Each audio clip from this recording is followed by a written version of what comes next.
যখন কেউ বলে যে আমি নাকি ডামি ফোন ইউজ করতেছিলাম হাত থেকে পড়ার সময়, রিয়েল ফোন পড়ে নাই, অ্যাকচুয়ালি সত্যি কেউ রিয়েল ফোন কেন পড়ে? Oh shit, I am so sorry, আমি আসলে খেয়াল করি না। আসলে হয়েছে কি, ড্যাজলার অফার গুলো বিশ্বাস করা স্বাভাবিক, বিশ্বাস হবে না, অফার গুলো অবিশ্বাস্য, বিশ্বাস কে করবে? এক সেকেন্ড আমি দেখ, রিল্যাক্স রিল্যাক্স, কোনো সমস্যা নেই, কিচ্ছু হবে না, আমি আছি তো। আরে আমি আছি, আরে বুঝতে পারছেন, আপনি জান না।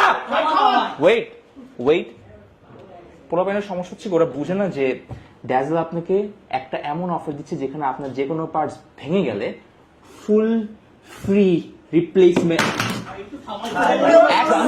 রিল্যাক্স রিল্যাক্স ভাই, রিল্যাক্স, দেখতেছি পোলাপাইন উদয় ভাই। এনিওয়েজ, তোমরা এটা নিয়ে প্যারা খেও না। শোনো, মানুষের মন ভাঙাটা প্যারা, ফোন ভাঙাটা না। তোমরা প্যারা খেও না, ইটস ড্যাজল ভাই। এগুলো অফার গুলো এমন, বিশ্বাস হবে না, এটা অবিশ্বাস্যই, বিশ্বাস করার দরকার নেই। এটা দামি ফোনও না, এটা রিয়েল ফোন, প্যারা খাওয়ার কিছু নেই। হাত থেকে পড়তে পারে, অ্যাক্সিডেন্ট হইতে পারে, কারোর উপর রাগ আসলে আমরা কি করি? এই তো রাগ করছি, আর ভালো লাগে না একদম। এক সেকেন্ড, অফারটা বুঝাচ্ছি তো, ড্যাজলার অফার গুলো তো আপনারাও বুঝেন। মানুষ তো বিশ্বাস করবে না, তাই না? বিশ্বাস করাই তো হবে তো, তাই না? করছে না? তাহলে শেষ করবো, বুঝে শুনে ইনফ্লুয়েন্সার করতে হবে।